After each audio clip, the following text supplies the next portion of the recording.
saya akan menampilkan video pembelajaran yang membahas perbandingan atau rasio. Video pembelajaran ini dibuat karena masih banyak siswa yang masih kesulitan memahami materi perbandingan. Hal ini tampak dari rendahnya kemampuan matematis siswa saat mengerjakan soal perbandingan, seperti mencari perbandingan umur, ukuran, dan jumlah. Akibatnya, siswa sering membuat kesalahan perhitungan dan kesulitan menerapkan perbandingan pada masalah sehari-hari. Hal ini terjadi karena siswa kurang memahami konsep perbandingan, rendah motivasi belajar, dan kesulitan menemukan makna perbandingan di sekitar mereka. Jadi mari kita sama-sama menyimak penjelasan materi perbandingan ini bersama-sama. Selamat menyaksikan. Perbandingan adalah membandingkan dua atau lebih besaran yang sama dan ditunjukkan dengan nilai yang paling sederhana. Kita dapat menggunakan perbandingan atau rasio untuk membandingkan besaran suatu benda dengan benda yang lain. Besaran benda yang dimaksud dapat berupa panjang, kecepatan, massa, waktu, jumlah benda, usia, dan sebagainya. Hal-hal yang perlu diperhatikan untuk menyederhanakan perbandingan adalah: yang pertama, mempunyai besaran yang sama. Kedua, menunjukkan nilai terkecil paling sederhana dari nilai kedua sisi. Nilai kedua sisi merupakan bilangan asli. Umur ayah 40 tahun dan umur ibu 35 tahun. Untuk membandingkan umur ayah dan ibu dapat dilakukan dengan cara berikut. Pertama, dengan mencari selisih. Umur ayah 40 tahun dan umur ibu 35 tahun, selisihnya 40 kurang 35 sama dengan 5. Kedua, dengan mencari hasil bagi. Umur ayah 40 dan ibu 35 tahun, maka hasil bagi sama dengan 40/35. Atau 40/35 sama dengan 8/7. Jadi, terdapat dua cara dalam membandingkan dua besaran, yakni dengan menentukan selisih dan menentukan rasio. Dikatakan perbandingan senilai atau berbanding lurus apabila kedua sisi mempunyai nilai yang sama-sama akan bertambah atau berkurang secara bersamaan.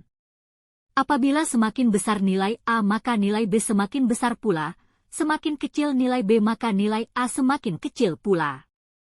Contohnya, diketahui harga 3 buah apel adalah Rp6.000.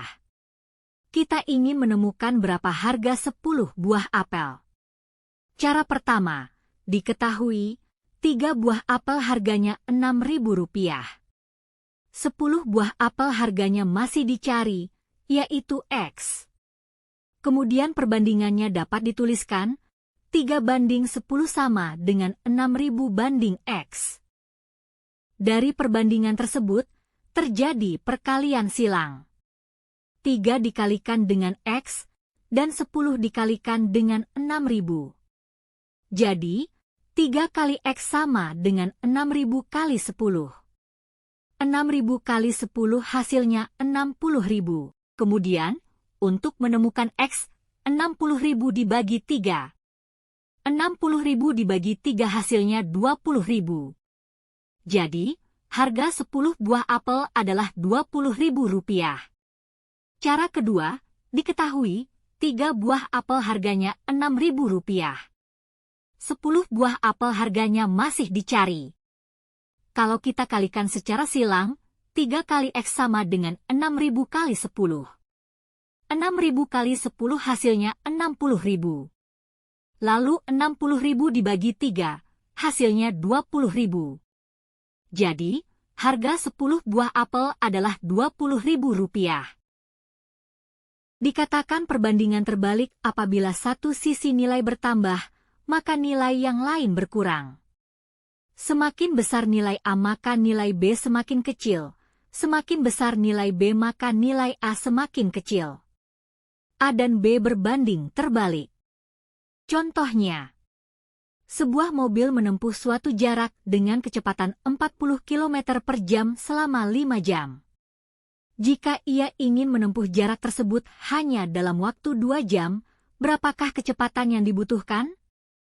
Cara pertama, diketahui Kecepatan awal 40 km per jam. Waktu awal perjalanan 5 jam. Kecepatan yang dicari diberi lambang X. Waktu yang diinginkan 2 jam.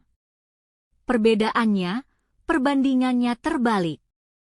Jadi perbandingannya menjadi 40 dibagi X sama dengan 2 dibagi 5. Lalu terjadi perkalian silang. 40 kali 5 sama dengan 2 kali X. 40 kali 5 hasilnya 200. Jadi 200 sama dengan 2 kali X. Kalau dibagi 2, X menjadi 100. Jadi kecepatan yang dibutuhkan adalah 100 km per jam. Cara kedua, diketahui, kecepatan awal 40 km per jam. Waktu awal perjalanan 5 jam. Kecepatan yang dicari diberi lambang X. Waktu yang diinginkan 2 jam. Ini perbandingan terbalik, jadi dapat dihitung langsung. 40 dikalikan 5 sama dengan X dikalikan 2. 40 kali 5 hasilnya 200. Jadi 200 sama dengan 2 kali X. Kalau 200 dibagi 2, X menjadi 100.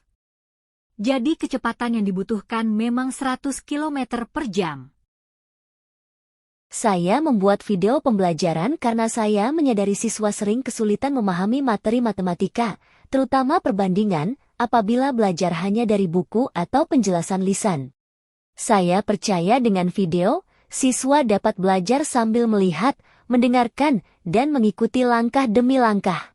Selain itu, video dapat diulang sesuai kebutuhan siswa, sehingga siswa yang masih kesulitan dapat belajar lebih pelan, dan siswa yang cepat dapat melangkah lebih luas.